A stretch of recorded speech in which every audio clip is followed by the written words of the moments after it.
Classroom dialogue and questioning is one of the key features of assessment for learning. And the reason that's so is because what you need to do is try and find out what's inside children's heads. Too often in the past, teachers have asked questions where children have to try and guess what's inside the teacher's head, the expert's head. But it's actually much more fruitful to switch it around and do it the other way. Because we want to find out not just what do children know, but what do they partly know and what don't they know. Because dealing with what they partly know and what they don't know means that you can actually then set up learning experiences to make those into knows, and that's what shoots children's learning forward. Pupils must be involved actively in their learning. You don't learn by taking in messages from people and just remembering them.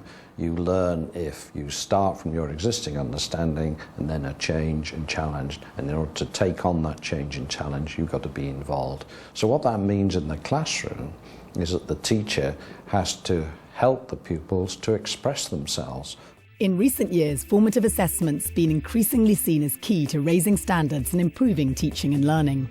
At its heart lies effective questioning and discussion. In this programme, Paul Black and Chris Harrison, leading authorities on formative assessment, explain why they see questioning as central to effective learning. Questions asked by the teacher play a very important part in the dialogue in classrooms. And one has to, again, think carefully what they're for. If you're asking questions which are closed questions, that is, there's one answer, often a one-word answer, like what's the unit of force? Well, there's only one word. You either got it right or wrong. There's no thinking involved. And it may be worth asking just to check that a class has got all that and not confused about it, but it's not going to advance thinking very much. It's a sort of check-up closed question. An open question would be one where you're asking something like, people often describe friction as being the opposite of slipperiness. What do you think? Just by using the term, what do you think, they're getting straight into the idea that their opinion's being asked. One of the schools we took this into, the children started working on this, and they changed those to being fat or skinny questions. So a fat question is one that they defined as wanting more than 5 words in the answer, whereas a skinny question was less than 5 words. And so a fat question, a high-order question, promotes thinking, promotes discussion, and that's really where the evidence comes for the teacher to move the formative assessment forward. Teachers from 2 schools, Lord Williams and Bishop Hatfield, have been working closely with Paul and Chris in their research on classroom discussion, and they will be showing us effective strategies that can be used to encourage questioning and dialogue. At Lord Williams School in Oxfordshire, John Ryder uses open questions to provoke discussion amongst his Year 11 science class. What we're looking at today is another one of those really big questions. Are we alone in the universe? To create a good learning environment, you must start an activity with some evidence, some question, some task, which gets pupils thinking into it. And then you have to encourage them to talk. OK. In groups of 2 or 3, I'd like you to think about those 3 questions, discuss them, and also one person in your group just jot down some thoughts in the back of your book. I used to have discussions where I thought that everyone was involved, and it seemed that lots of people weren't. And I think here, every kid has actually engaged with the task and they've talked to each other about it, and I hope they know the structure of the discussion that's coming, and so they know they're going to have to listen to each other in the discussion that follows. Often teachers allocate particular groups that become a talking group or a talking pair or talking partners. And this is so that the children can actually, when they get a question, can talk through the question, can give the benefit of sort of jigsawing their ideas together to get a group idea. And this allows them to sort out some problems as they're actually doing that. It also means when they come to actually answering the whole class feedback that they can usually say more than most individuals actually would say. So it actually helps promote the whole class feedback as well. One of our responsibilities is to make sure that we get kids to think in our lessons. And if we're not doing that, then I don't think we're necessarily teaching them. I think we also need to find questions that kids aren't going to find easy. If they're all easy one-word answers in a lesson, then what have the kids learnt through the process of that lesson? At Bishop Hatfield School in Hertfordshire, Alf Wood encourages his pupils to generate their own questions as a way of involving them in their learning. I'm going to show you a picture which shows one event from the Civil War and you have to return to your group, and on the piece of paper on your tables, you have to write any questions you have about that picture. Ultimately what I'm trying to do is to get them to get much more depth to what the pictures show. If I just show them the picture, they might tell me one or two things about what it shows, but not really dig into it. So hopefully through the questions, they'll dig much more deeply into the source. What's the next question? All right, what I'm going to ask you to do is choose in your group one question which you think is a particularly good question and a possible answer. Your group, Alice? The question was, what event does the picture show? And we thought that it was like a meeting of Parliament. Very good. This group over here? Who was the man wearing the big pointy hat? We thought it could have been Charles. Very good. What we're trying to do is get them to think about what they're doing, and they don't have, if they give them too much direction, they don't think about, all they think about is knowledge and understanding, and they don't think about high-level questions about theories and ideas and analysis. And what we're trying to do is encourage those skills lower down so they become more independent in their work. So when they need those skills higher up at A-level and GCSE, then they've got them already in the bank.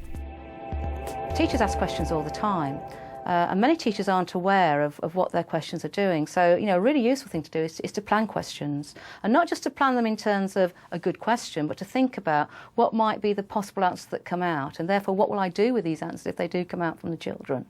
We use questioning in our planning much more than we ever used to. I think in the past, the planning used to be, this is the section of the book we're using, these are some of the things that they could do, whereas now we're really thinking about, well, what questions can we ask about it, or what questions can the pupils ask about it. If it's a discussion in the scheme of work, it will say what the lead question is, what the big question is that's worth getting the kids into groups, and it will suggest an amount of time, 2 or 3 minutes, discussion in groups, then collect back, and these are some follow-up questions that you might have ready. So certainly the questioning is a really important part of the planning, I think, and I didn't necessarily do that before. An important strategy in making questions work well is to allow pupils time to think. What's devastating is the research evidence by Mary Budrow and others, where they measured the time interval in a classroom between the teacher asking a question and, if they didn't get an answer, asking another question or answering their own question.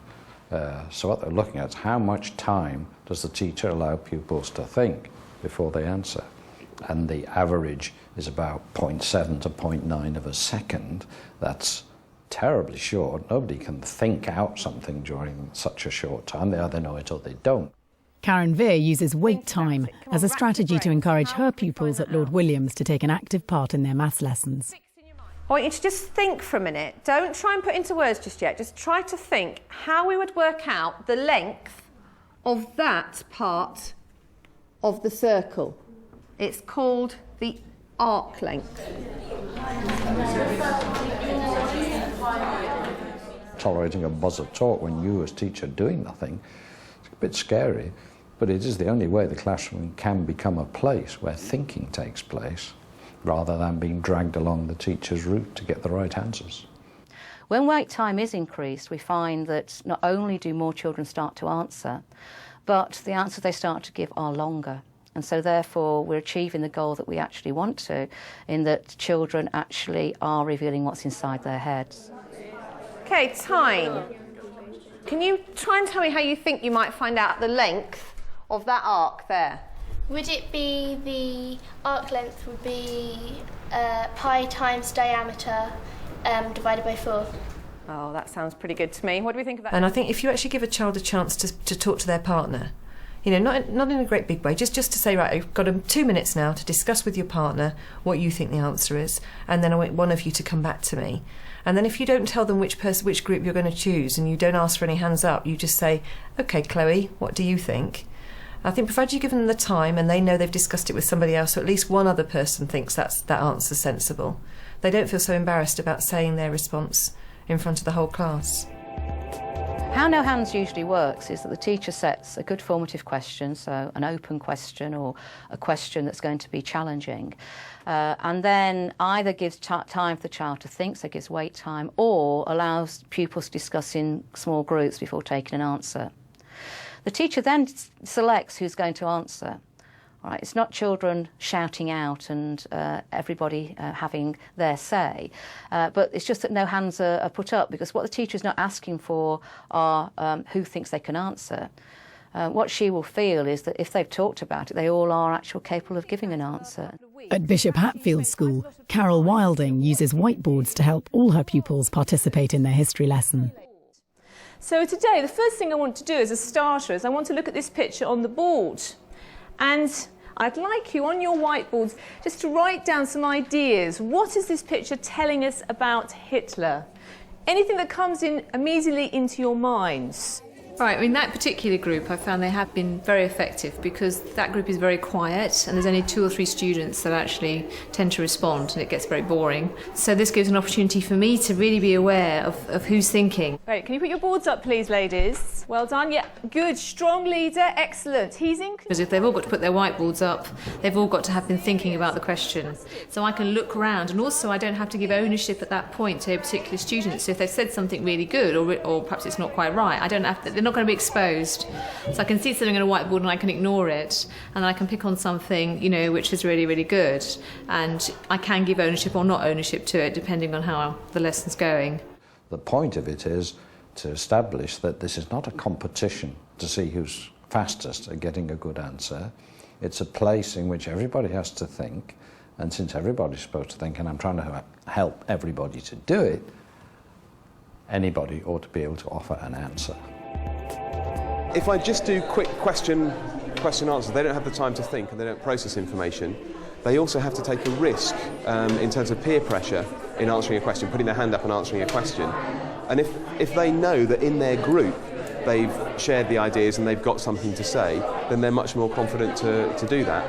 In some classrooms, what pupils feel is that, you know, it's maybe embarrassing to try and answer a teacher's question, because either your peers may laugh at you because either you give a good or a bad answer, or maybe they're just a shy sort of child who doesn't normally speak.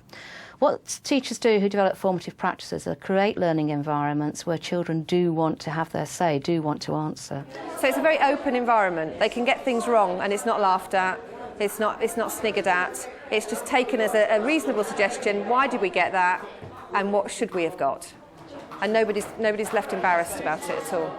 When you ask a question, the class are worried if they get it wrong, you're going to think badly of them and give some negative feedback, which we try to avoid doing anyway when they do answer questions. You try and be positive about their answers. But I think if they've set the questions themselves, they're much less worried about whether or not they've got it right, because they've kind of set the agenda in the first place.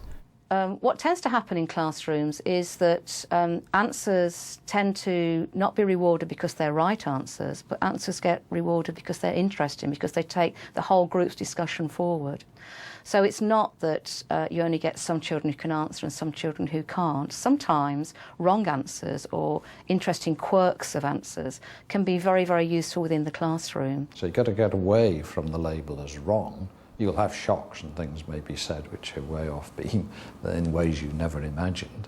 But that's where that pupil is. You've got to work to help them to move from that place. That's the task.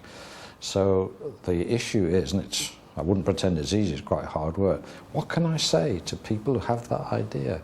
How can I get them to see that that idea doesn't work, and that often makes heavy demands on your subject knowledge and on your understanding of pupils' thinking. But that's what the task of teaching is.